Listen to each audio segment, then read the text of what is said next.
Good morning and greetings from the Manage Better show. My name is Anshuman Tiwari, your host for the day and for the series. Those who have already joined, thank you very much. And of course, I look forward to large gathering today. I have a very special guest with me, but on that in a little bit. Quick check. I can already see Johnny Joseph on the show in from LinkedIn. So hi, Johnny. Thank you for your consistent patronage. Today's show is also live on YouTube and Twitter. Those who prefer those options, we do get most of our audience from LinkedIn, so that's usually good to check whether it is live and working or not. So it is. But as you join in, do let me know where you're joining in from, and if you have an early question for our guest, I'll of course introduce the guest in a bit. But do let me know if you have a question. The topic is already known to you, so it should be interesting. I've had very good registrations for the show. And as we get deeper into the show, a quick reminder, I always remind you, if you haven't already followed me on LinkedIn and subscribed to my channel on YouTube, this is the opportunity to do so. I'll be very happy if you do that, because these shows take a lot of effort to bring to you. Right? You, of course, see the outcome of the show, but there is a lot of coordination, and making sure that we get good guests for you. So a little like and follow and subscribe gladdens my heart, and I'll be happy with that. We have Noshir Khorde from Tata's here. So I might be murdering your name, but apologies for that. Noshir. Noshir is fine. I think that I got right. Okay, so now that we have both the all three platforms running, I will introduce the guest, and it is my pleasure and absolute honor to bring a person whom I've been wanting to bring to you through this channel for a while. So Bharat Wakhlu is currently the founder and president of the Wakhlu Advisory, but he has a long history of corporate service, much of it with Tata's, and that is one of the reasons why he's here. He is very transformational, true thought leader, I would say. I've seen him work. I've been in touch with him for years, seen his work at ASQ as well, and thoroughly enjoyed how he operates. Right. So more than who he is for the corporate world, I have invited him for who he is for people like me as a role model. So he's of course, a futurist, strategic consultant. Very innovative, and ethics is a word. Man of integrity is that comes to mind immediately. Then when we speak of Bharat, highly committed, results oriented. I mean, these things are there that you will find in a lot of people, but this is not the reason why he's here alone, right? So he's of course extremely collaborative, great communicator, and ex Tata executive, and that's the reason why he's here. So he has 5 books, I think, and we'll ask him. I think it is 5 books. The fifth one is on the Tata Group's leadership experiment, and that's the topic for today. Of course, that means that he has been with the Tata Administrative Service, and just to complete that part, he's a IIM Bangalore, alumni, and earlier from BITS, the Birla system of technological education. Started his career with Tata Motors, has multiple roles with Tata Group as such in the Tata ecosystem, held senior positions, including the president of Tata Inc., the North American holding company of the Tata Group. And after quitting or after moving on from Tata Group in 2000, you never quit Tata Group, right? So it stays with you. So that's why I changed the word quickly. And he, in 2016, till 2016, he was also the MD of South Asia for the US helicopter company Sikorsky, and now Lockheed Martin, part of that group. And he's also been head of the ASQ, American Society for Quality for South Asia. Multiple roles, multiple roles. We will need another session to just go through his, uh, you know, career profile. But extremely, for people for like us in quality, he's a role model. But he's probably a role model for many people in other fields as well.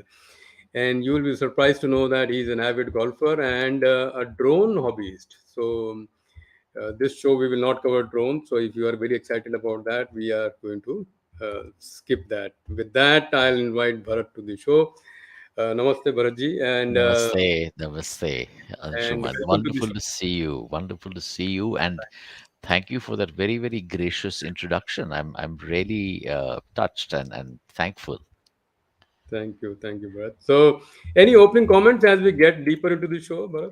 No, you since you have made the introduction, I will say thank you again, and I also like to say that to a large extent, the kind of capabilities and skills that are now at my stage in life, where they seem to be at a fairly high level, it's all thanks to my years with the House of Tata.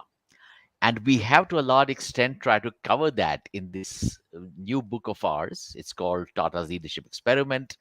It has been co-authored by myself along with two other TAS officers, Mukund, Rajan, and Sonu, Bhasin. And this is a book which actually talks about what was special about the House of Tata, that it was able to create leaders who are ethical, effective, capable, compelling, and who would make a difference. So I'm delighted to be here with you on the show, Anshuman. I look forward to our conversation, but I was keen to share that this is the book that has just come out, and it's something which is close to our hearts. I'm glad you brought this up, Bharat, because compelling is a word that came to us when we were discussing the show as well, the title for the show, right? So, uh, and a lot of stuff has been written about the Tata Group, and much more can be written as well. But compelling leadership is something that instantly comes to mind. That how can a group or a set of companies earlier, and then later on as a Tata Group, not just for 10 years, 50 years. And in my promo intro yesterday, I said that, it's not endured for 10, 20, 30 years. And many companies today start becoming or claiming to be world beaters with 10 years of legacy. 10 years is not a legacy. This is 100 years and more.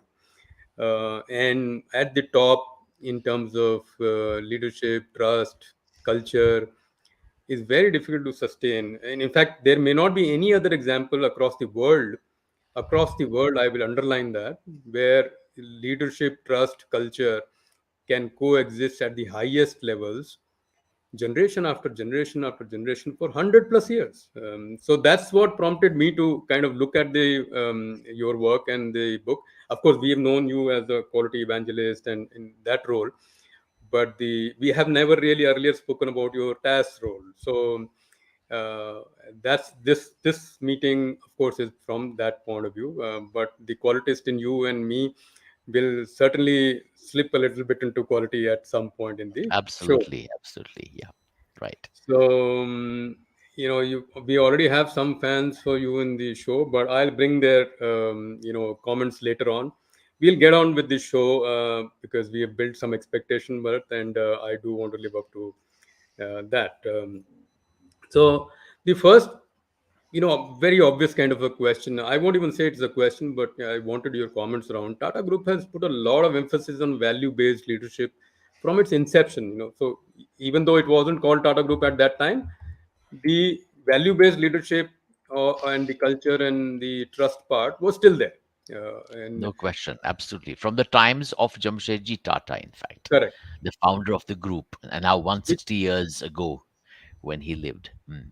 which is which is before the Tata Group was known as the Tata Group, right? So True, I true. want to emphasize the fact that it's not that the Tata Group name itself brings this; it is even predating that Very true, very true. the time.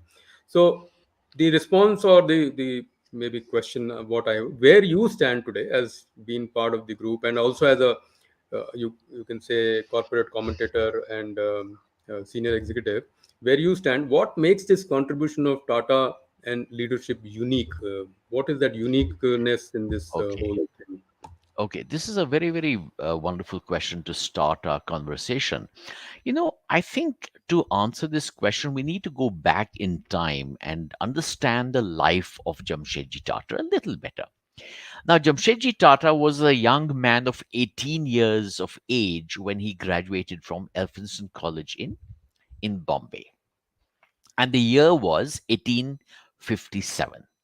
Now, that's the same year when the first war of independence was being fought by the Indian rulers, Indian princes, the soldiers, the infantrymen, and so on against the British. Now, it wasn't just British, it was a company called the East India Company, having its own militia. Now, please appreciate, this was also the time when America was, laboring and really kind of going through severe pangs around slavery. Now, both the East India Company and the slave trade, which was driven by the economics of cotton growers in southern parts of America, had a profound influence on this young man called Jamshedji Tata. And he understood, it must have been I'm only imagining, this is the creative author in me speaking, but I can imagine this young man must have said, my God, here is a company, a joint stock company called East India Company, which is registered in London, and it's exploiting a whole nation. It's literally pillaging, raping the a nation of great civilizational history, and this must have been a great shock. Simultaneously in America, the early stages of the Civil War were brewing. The farmers, cotton growers in Georgia and the southern part of the US, they were also clamoring for the continuation of slave trade. And all this had a tremendous impact on the young Jamshedji Tata. What did he do? He took a pledge. He said, any company that I will be a part of will not only care for profits, it will give back to the community, back to stakeholders. And that's exactly what was the foundation, the source of the value system of the Tata Group. So in a sense, Anshuman, it requires taking a stand. And that is something which led to the furtherance of a values driven leadership approach in the House of Tata. Now, when the moment this pledge was taken, when the Empress Mills was created in Nagpur in the 1870s and so on, employee welfare, water for the people, ventilated factory floors, creches for children. Who did this? When the Factories Act in India was written in 18, I think 1860 or so, not 1860, much later, all these things were incorporated, Anshuman, because these were not even thought of. Who cared about employees? Correct. So that is why this whole foundation has been there from the time of the founder, and he made sure that this continued even after him. So in Tata Steel, for instance, between 1912 and 1937, there was a slew of reforms, slew of policies by a company which gave provident fund, leave with pay, medical assistance, maternity leave, etc., etc. And these some of these things had been started in the Nagpur mills as well. And that's how the House of Tata has always put profits not at the top, but if not at par, even a little below the well-being of the community. And let me also tell you what is unique about the Tata Group. In 1919, when our Ratan Tata, the son of J.N. Tata, the younger son of J.N. Tata, when he passed away, he willed that all his assets should go into for the welfare of people and the community. He had no children. I don't think he had married also. And his money was put into a trust in 1919 called the Ratan Tata Trust. Now today, and after 1919, Tata Sons, the company that's the holding company for the entire Tata Group, Tata Sons is owned to the extent of two-thirds by Tata Trust, the J.N. Tata Endowment Fund, etc., and many other trusts today. Now, this is unique in itself. But just the other day, I was reading a little story about the founder of Patagonia, Yuan Chernaud. He has pledged all the money of Patagonia to planet Earth.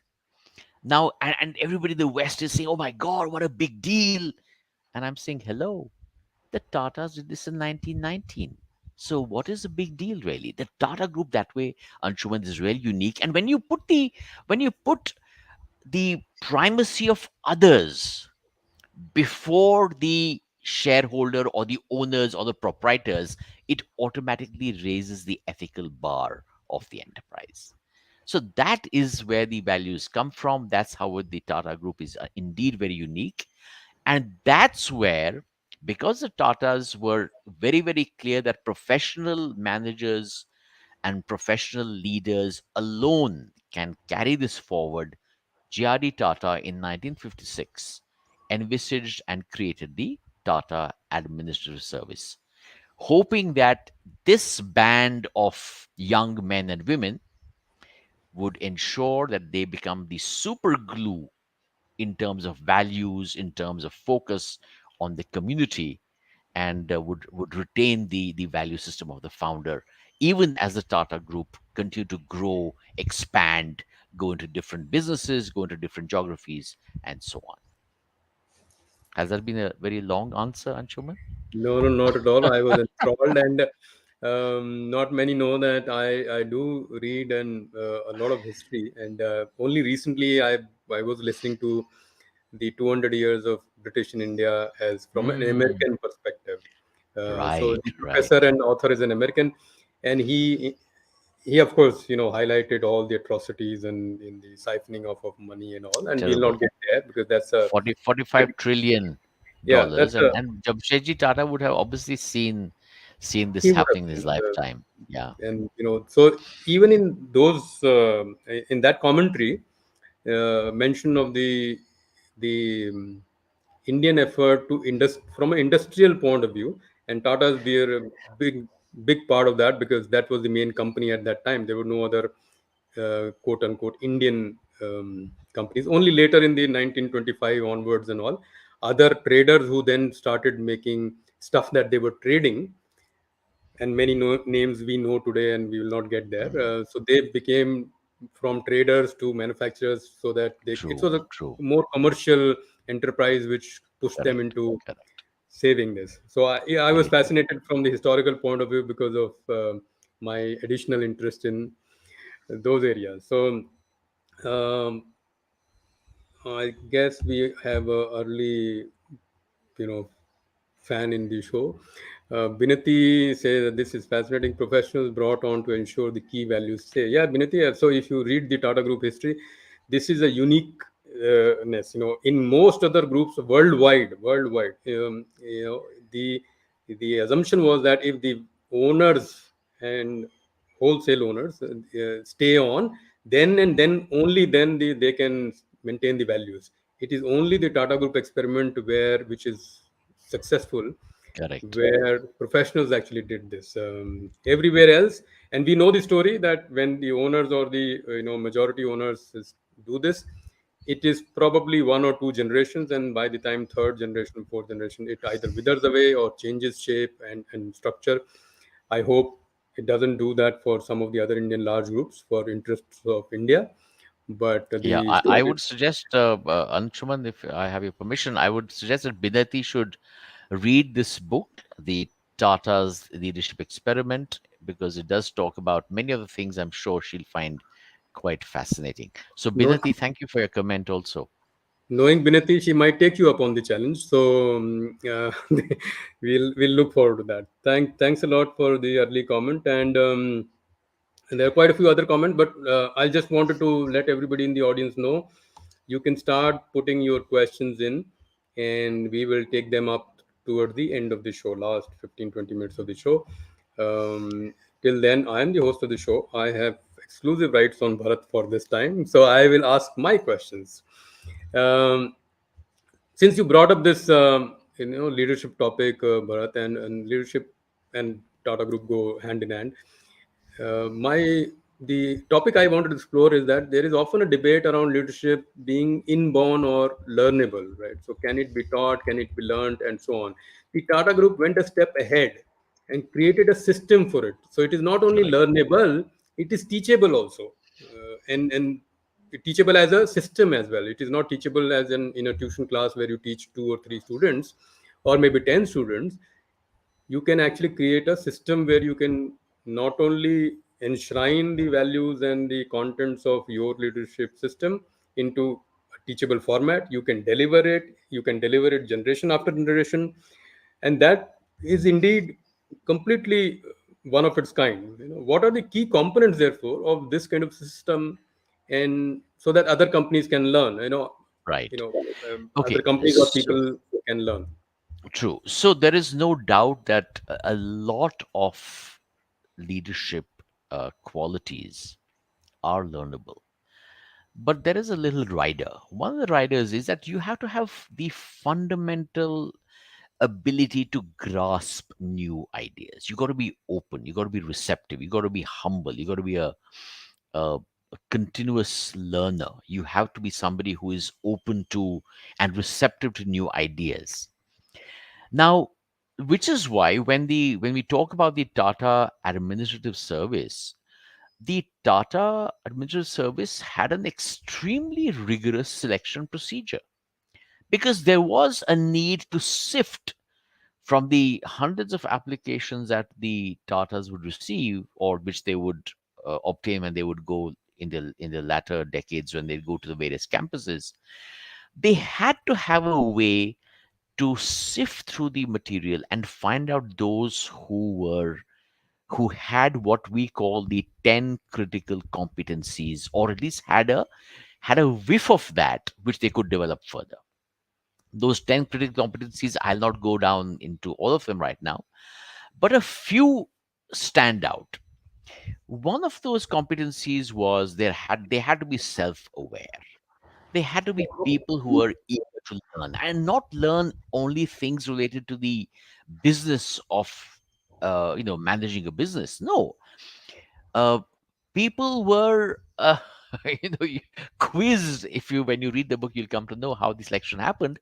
People were quizzed about pets, about music, about their quirky interests.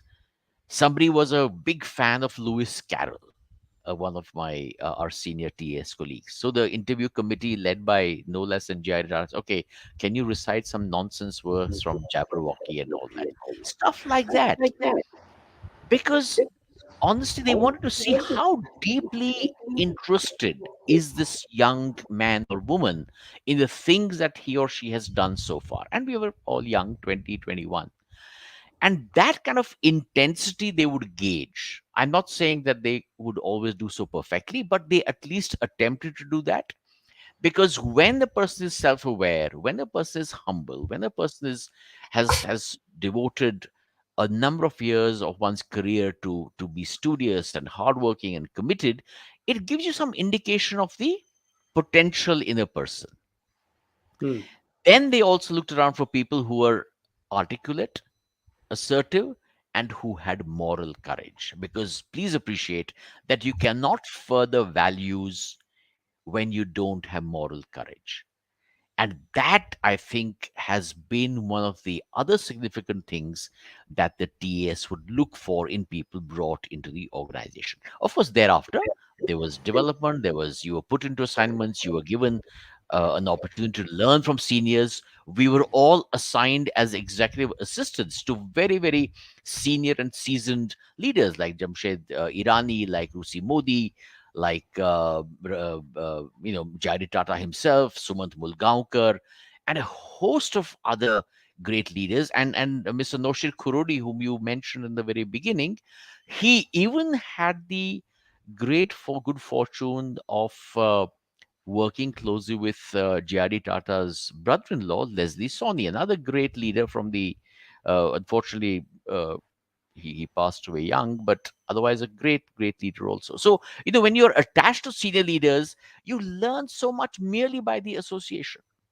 So that is how the TAS was able to ensure that they remained like a gyroscope, keeping the ship on even keel, keeping the rocket steady in its movement forward without compromising on the values. Now, many people have said, oh, the TAS was formed on the same lines as the IAS, Hmm. which is true. J.R.D. Tata was influenced by a very, very seasoned Scottish British ICS officer called John Peterson, with whom he was an executive assistant because John Peterson was the director in charge of Tata Steel, Tisco at that time. And much of the learning that J.R.D. had about the business of Tata Steel, which was a flagship company then, happened at the in the proximity of John Peterson. So learning from senior leaders was the way that even the TS would imbibe values and good ideas to the younger TS officers.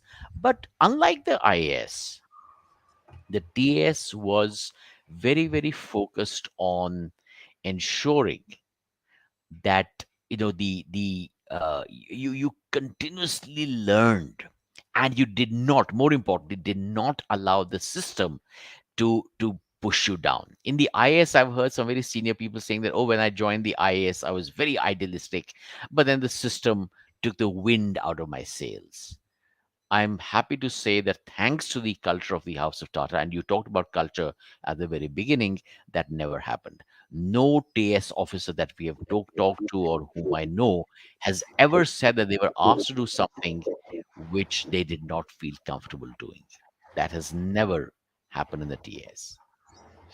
Yeah, and I can speak from some, I would say, experience from the outskirts, because I've been in touch with many who've been part of the system, and even people who were not part of the formal TAS almost became like TS alumni. So they actually imbibed from being, that Hindi saying that sangat ka asar hota hai. So if you are living, breathing the same air, you tend to imbibe that. So thanks, Bharat, for this fascinating window into the task. And of course, one of the questions I had was also on the history, and which you broadly brought Yeah, together. So then I'll yeah, leave yeah, some people who are more interested to read the book, so that they can get the more, uh, I would say, detailed account of it. But for this purpose of the show, we've covered the history part. But before we get there, there are quite a few comments again coming in. Yeah, so we'll get to the questions in a bit. I think that may be easier, so that I can club two, three similar questions. The you know at least obvious to me, and I hope to many, the question is, of course, that there's a long history of the Tata Administrative Services, longer history of the Tata Group. mm, What became the Administrative Services was essentially the culmination, or not culmination, but maybe bringing together of all the value systems, concepts, and everything into one administrative service. So in a way, the legacy is even longer.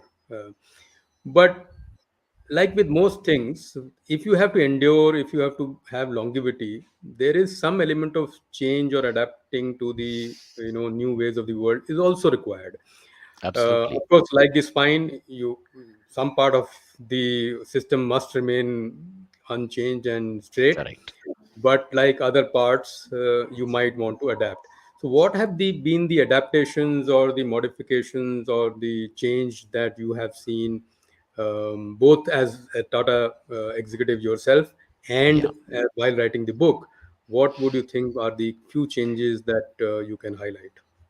Okay, so one of the things that I think which contributes to this wonderful ability of, on the one hand, keeping the value structures fairly rigid, but at the same time being very flexible and open to development, new ideas, new business opportunities, and so on, is to be entrepreneurial. And I'm very pleased to say that the Tatas, and this is not only confined to the TAS people, but the TAS people were definitely viewed as a resource, an entrepreneurial resource, who would be entrepreneurial in their ability to solve problems, make decisions, push the envelope, and so on. But this is also a feature of the culture of many other large Tata companies.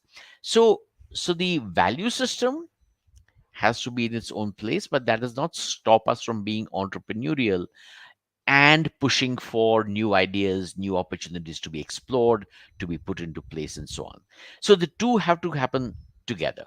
Now, during JRD Tata's time, whenever a great idea came in conflict with a required dilution of values, JRD Tata's message was very, very clear. And I'm very pleased to say that even today, that's how at least till the time I was in the Tatas, that's how the Tatas would look at and behave.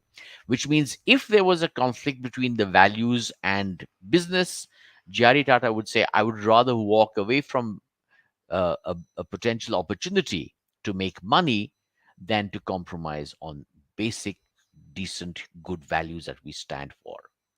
Now, that's something which I think is an extraordinary commitment to values. And it's like saying, I don't care about the business at this stage because I don't want to compromise on the values. And we saw this happening and we talk about this in the book as well. We saw this happening with the airline, when the airline business in India was privatized, or not privatized really, but when they expanded and encouraged private companies, the Tatas who were, and Jerry Tata, who was the founder of Air India International, the actual founder of India's national carrier, we were deprived of an opportunity to sign up a joint venture partner who would bring airline expertise into the country. So I remember Mr. Tata saying in a meeting in New York City, Mr. Ratan Tata, the chairman till before the current one, he said that the government of India's rules at that time, this is the 1990s, are such that I can get a biscuit maker to collaborate with somebody in India and fly an airline. But we, as the Tatas, who have had prior experience in airlines and who want to bring the best experts in the airline industry to collaborate with us, we are being disallowed. So that's how it was. Of course, now we all know that Air India has come back to the fold. It's kind of all come full circle. But these are the ways in which you can both push the envelope out, keep abreast of changes in the environment, look at new opportunities, see how you can change your business models, but fundamental things have got to be in place.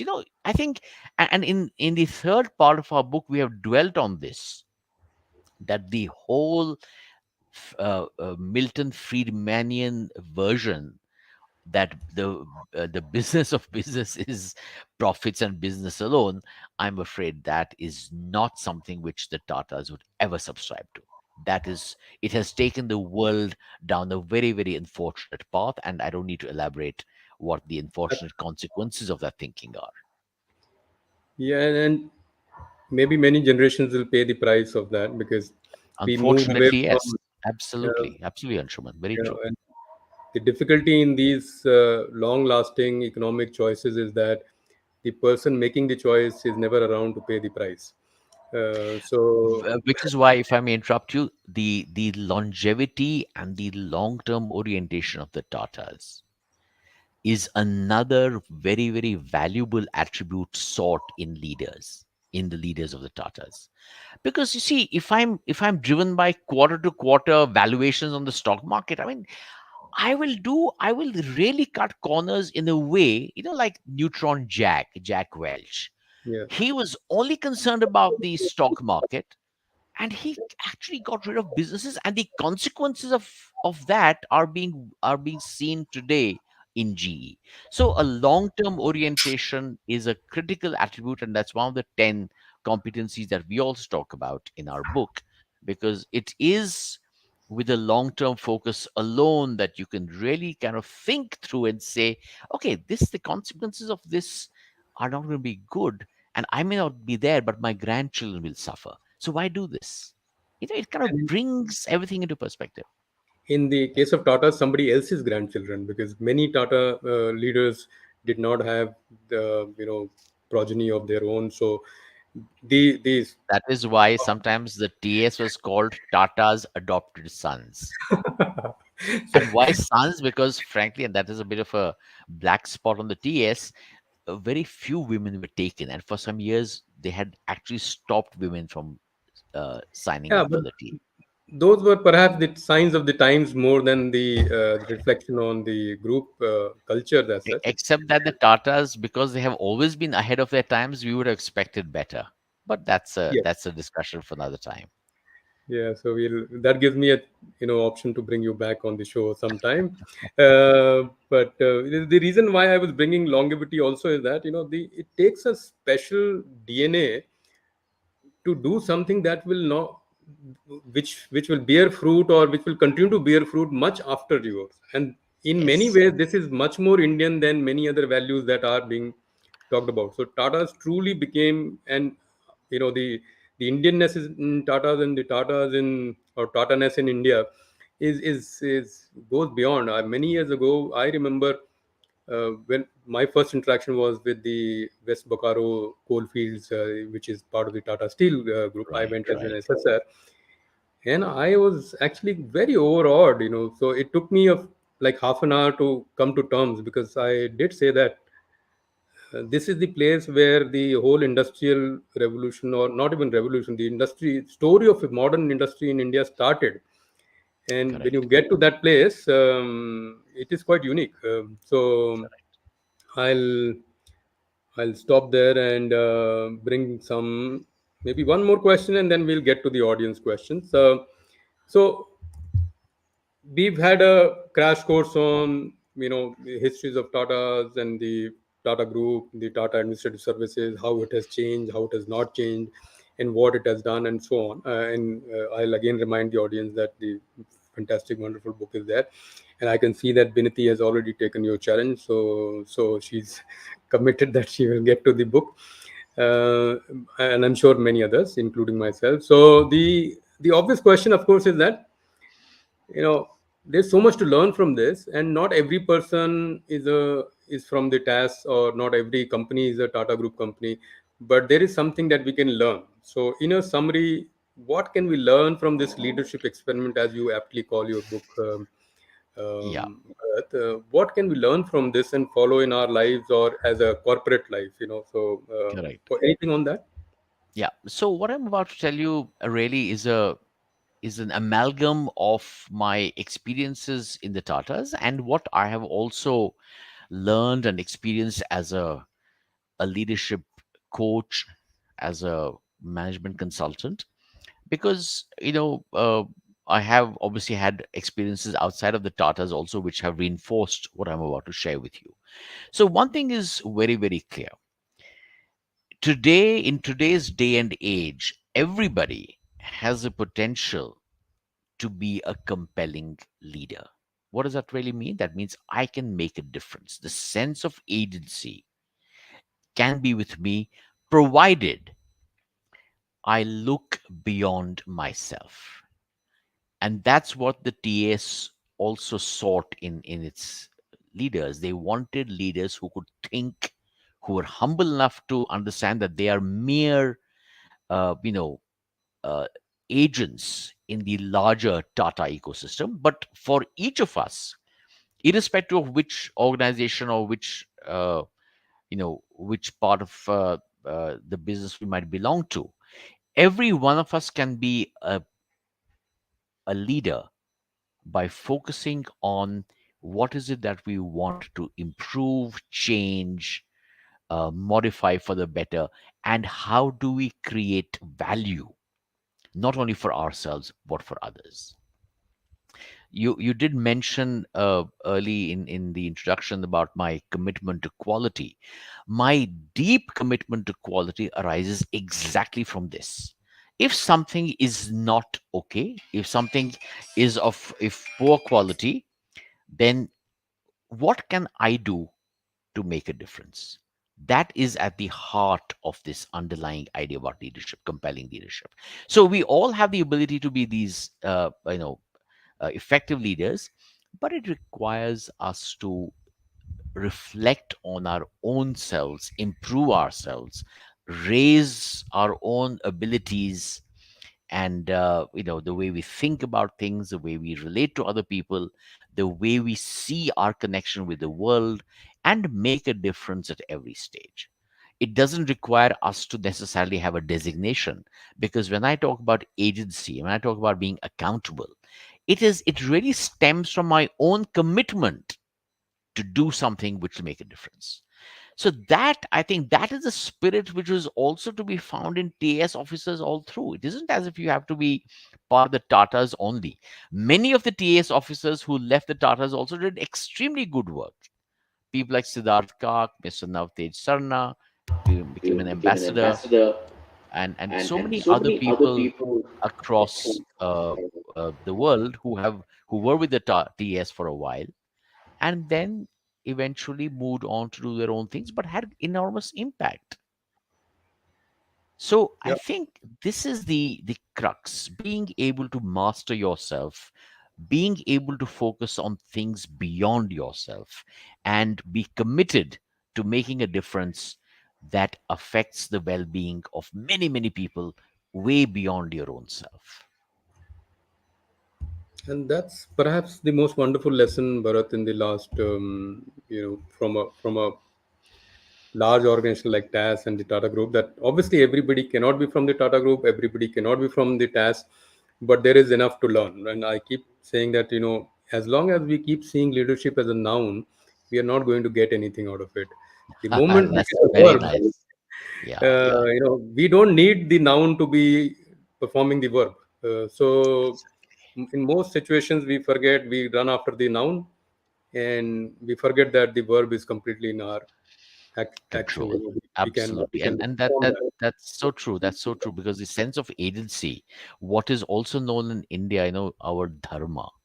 Yeah. I mean, the moment I decide that I have to make a difference, that situation becomes a part of a dharma. It's as simple as that. Yeah, and all this truly kind of merges itself. And like you gave several examples, and I can use your example as well. You of course no longer work for the Tata Group, but there cannot be any more articulate and passionate, I would say, commentator on the Tata Group, even after having left it for almost a decade now, right? So, and that is the Yeah, impact that the group and the service does to people. So it is like a absolutely. community Absolutely. that you are a part No of. question. And we do say in the Tata ecosystem, it is well known. You may decide to leave the Tatas, but the Tatas will never leave you. and and that also has another side to it. You look around. You may drive a Tata car, you will eat Tata salt, you will drink Tata tea, you will drink Tata water. I mean, in I a way, the Tata Group is influencing all of us in diverse ways. You'll fly a Tata plane, you Mhm. will buy a Tata house. So even if you want to run away from them, you can't. And nobody wants to run away, I can assure you. Exactly. So, Yeah, yeah. There is no doubt uh, that they have contributed enormously to nation building, and I'm very proud to have been a part of that whole journey. some comments, and then we'll get into questions. So, Sangamitra, another regular on the show, is speaking about, since almost my whole family being in different businesses of Tata Group. So, there you go. And we have audience also from Tata Group. I have experienced this throughout my childhood. Thank you for reiterating. Thank you, Sangamitra, for being so articulate. Of course, Binati has once again reminded that she is reading the book. She's committed to reading the book. Um, there are Tarun has an interesting one. How does Tata leadership handle failures on the journey of taking risks by their team members? So, anything on this? I of course know a little bit about this, but I would like to hear from you. Okay, so Tarun, when you talk about being entrepreneurial, I think it goes out saying that for every uh, 10 attempts, there will be nine failures and one might work. But in big companies, typically the difference is that you do a lot of due diligence. You have the resources to be able to kind of go deeply into initiatives before you commit to them.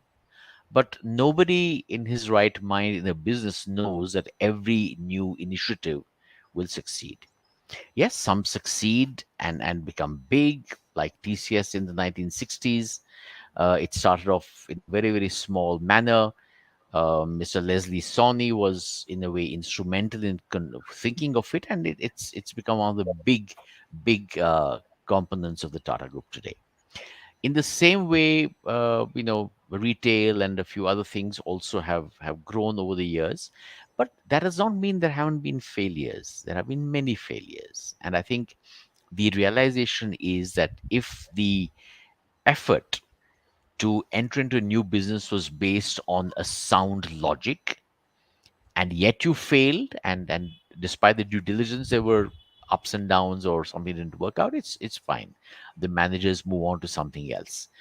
But if it is a willful dereliction of duty and people do unethical things, then the Tata Group is extremely tough. And there are stories which we have talked about also, where people have been taken out of the system. and Yeah. and that's something which I think every business has to appreciate, that while entrepreneurial thinking and entrepreneurial functioning will have its successes and failures, those kinds of failures, if they happen in the normal course of business, are to be, you just learn from them and move on. So fail fast and move on. But if there's an unethical element, that should not be allowed. And that is not allowed in the House of Tata. Yeah, and there have been very, very few. Only the last one comes to mind was maybe over 15 years ago with the Tata Capital part. Since Tata then, Finance, not Tata yeah, Tata Finance. Finance. That time, Yeah. Tata Finance. Yeah, so nothing else comes to Yeah, mind. which is, yeah, and that has that chapter, that unfortunate chapter, has also been mentioned in the book. And there is a lot of learning from that also, how Yeah, how you must have checks and balances. Even the best of us, however smart and brilliant and capable we are, we do need to have appropriate processes. And that's where my quality orientation also kicks in. A robust set of processes to make sure that people who may have had a couple of successes in a row don't let that get to their heads, and they stay, with their feet on the ground, and continue to do the due diligence that's required to to make a success of things. So Tarun, I hope that answers your question. I hope so, and we will hear from him in a bit. Gaurav Kapil has a take. Thanks for saying that there are more than one or two quality stresses, as is akin to a comprehensive long-term. Yes, of course. And Gaurav is a HR professional with multiple, companies like Mintra, Flipkart, and all he's been. So Okay. I like this comment from him because he's in a way the HR of the new generation companies, and yet Absolutely. he can see the value of this. Quote unquote old generation or the real, as Mr. Billa has often said, the real economy companies. So I was once in a talk with him, and there was this constant reference to old economy, new economy, and he interrupted and said that, look, this is the real economy. Exactly. So No, uh, but I don't quite agree with that perspective. Real is as essential as the brick and mortar, and the new digital AI, IoT, uh, machine learning, data science. All these are very, very real, and they oh, open up opportunities. So I think I would humbly disagree with Mr. Birla. I, But although I have been part of the Birla education system, in the sense I went to BITS Pilani, but no, I I'm sure think there was we have to context look at, to. yeah. But to respond to what Gaurav has mentioned, I Sure. thank you for that comment, Gaurav. But in our book, and I would request you to go through the book in detail, apart from the 10 competencies that the TAS possessed, there are two additional competencies that we are proposing, the three co-authors are proposing for new generation leaders. I will not give you a sneak preview of what those two are, but read the book, and they are going to make a difference to the future of enterprise around the world, those two competencies, if leaders have them. So So there take a you look, go. Gaurav. Yeah. Gaurav, you have one more reason to read another book. And in new question, one core task value that any professional can apply to their life. Okay, so this is from Binati. So Binati, I think being open to learning, being humble, and being committed to the greater good of all. I think on these three fronts, you can never go wrong. I mean, irrespective of whatever might be your domain expertise, your functional capabilities, and so on, humility, openness to learn, and a desire to serve the greater good of all living beings, planet Earth, the environment, that kind of committed orientation can never go wrong, irrespective of what business you might be leading. Fantastic. I'm looking. I have one eye on the clock because I have booked your time for a limited time. Sanjeev Kumar, the essence of the comment here, of course, Bharat, is that he said that while he or his family members, nobody has worked for Tata Group or directly, but the one thing that comes to mind is the integrity part. So even without having close connection or close proximity to a group, or the impact is very high, and that's the legacy that the group leaves. And Correct. I'm sure the current and future leadership will have that, I won't say burden, but the responsibility of a 100+ year legacy of having lived a life of leadership and earned the trust of an entire nation, and maybe many generation, is no mean feat. Absolutely. There are There is. Sorry, sure, Anshuman, I apologize. I'm kind of interrupt, but sure, I'm please so go. excited with this question from Mr. Patro. Many of the TAS officers who joined the Tatas were actually aspiring to join the IAS. Why? Because the IAS was, Hmm, a prestigious thing, and it would contribute to nation building. And many of the TAS officers had parents who were already in the IAS when they applied hmm, eventually to the TAS, and they wanted to go to the IAS. But there are many people who say that the only reason that they applied to the TAS was because everybody knew that the integrity and the values of the House of Tata were akin to that of the IAS, in the sense that you were committed to the nation. You were correct. not doing things only for your own shareholders. And that lofty sense of integrity and commitment to the nation enabled the companies in the Tata Group to attract talent which others could not. So from an HR perspective, even to become a talent magnet, values are extremely helpful. They give you a competitive edge eventually. But thanks for that comment, Mr. Batro. Um, One interesting one, slightly on the lines of the conversation we just had 2-3 minutes ago. How does a Sudhindra Bhatt is asking, how does a highly grounded and deep-rooted giant like Tata's adapt and adopt to the new age startups and valuation-driven mindset? So obviously, he sees this as two different worlds, and how is the Tata Group now? Not necessarily a task question, but you are very well placed to answer this. So, Sudhindra, my short answer is that the Tatas do not believe in this newfangled fad of valuations. Because I'll be very honest with you, the startup culture, while I'm completely in favor of entrepreneurship, creating value, this whole thing about valuations, unfortunately, it forces us to think for the short term and short term only. And I think the Tatas, as I said in my earlier remarks, has always stood for long term value creation. And the valuations will take care of themselves. Tata Steel in 1907 was already producing steel for the country. For about 3-4 years, it had been doing that. In 1907, the company wanted to raise capital. Went to London. London wasn't interested. Tata Steel came to India, and the first IPO of any kind in India was that of Tata Steel, and it was oversubscribed at that time. So you got to understand that the Tatas are not, I mean, what is valuation driven mindset? This is something which for the Tatas is going to take care of itself. You just care about the customers, care about the community, care about the shareholders, care about the larger ecosystem of people impacted by your business, and the valuations will take care of itself. And So I think that mo- that should give you a perspective, Sudhinder. Yes, sorry, Anshuman. Yes. most likely, Bharat, the in those days, the IPO, or the earlier version of IPO, was on par. So there was no concept of this additional.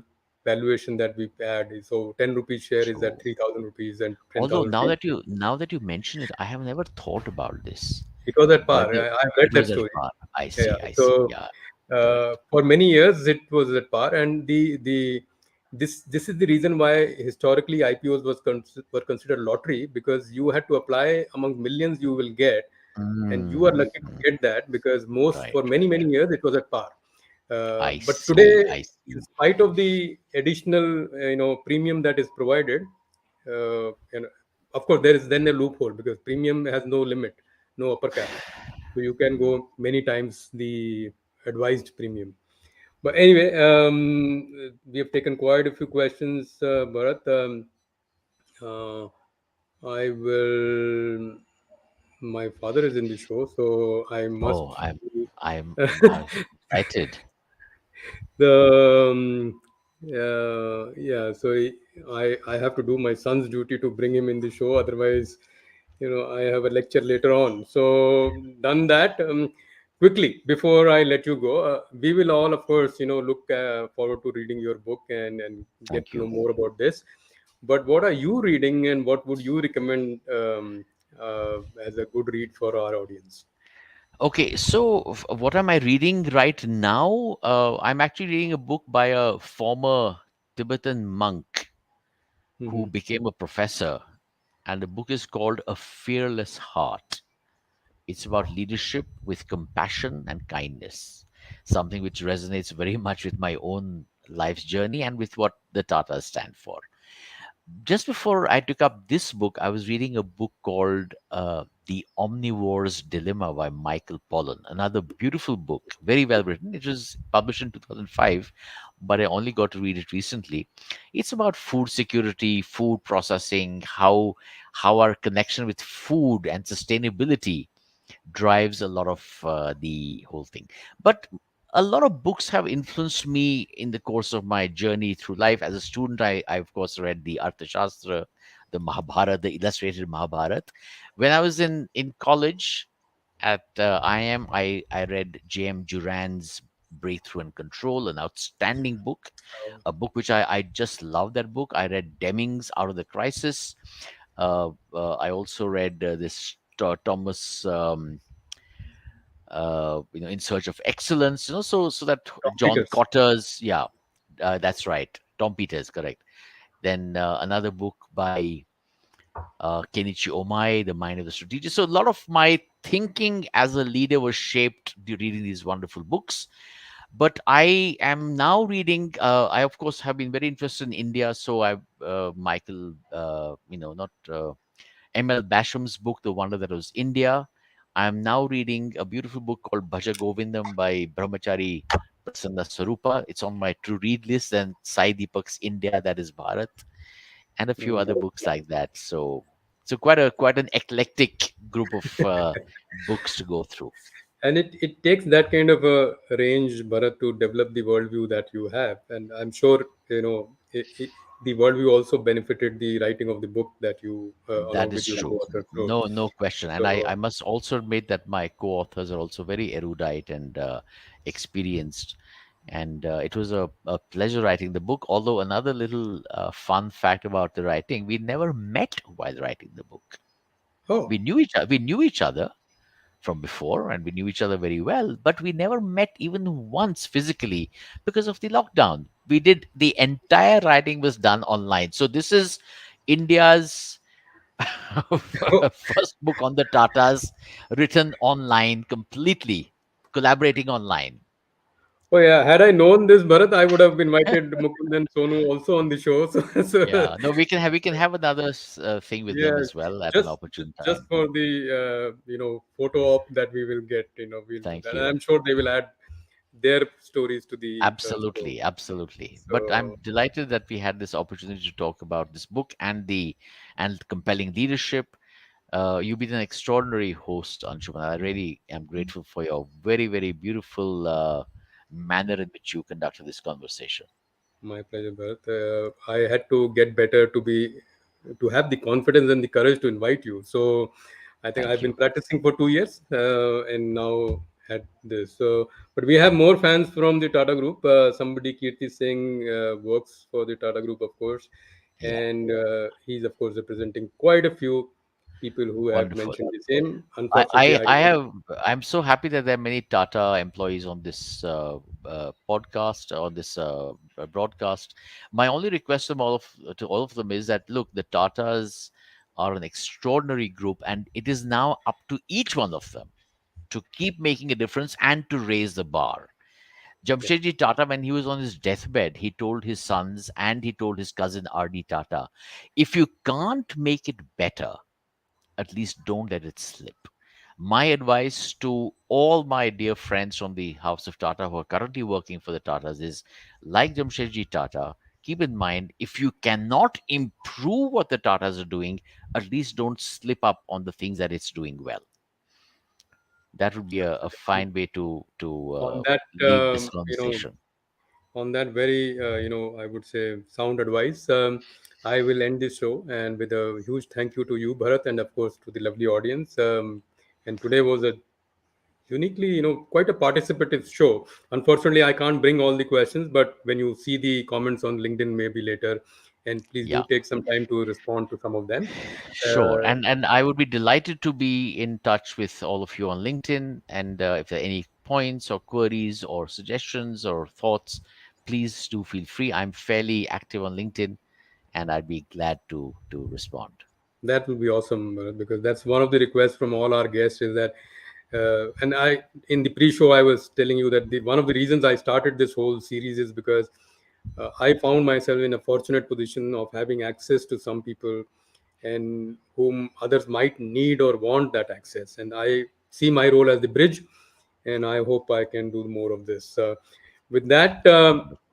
I'll end the show and with the announcement of the next show. So the next show, this one was an aberration. We did it on a Sunday for meeting Bharat's schedule, but the regular show next week, 24th of September, with Nital Zaveri on the Qualitas show. This is part of Mr. Lulla's Qualitas series. Bharat, you know him very well.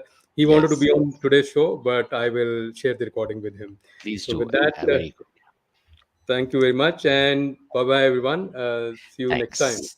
Thank Bye you very bye. much, and thank you for the great audience. Thank you. Bye bye.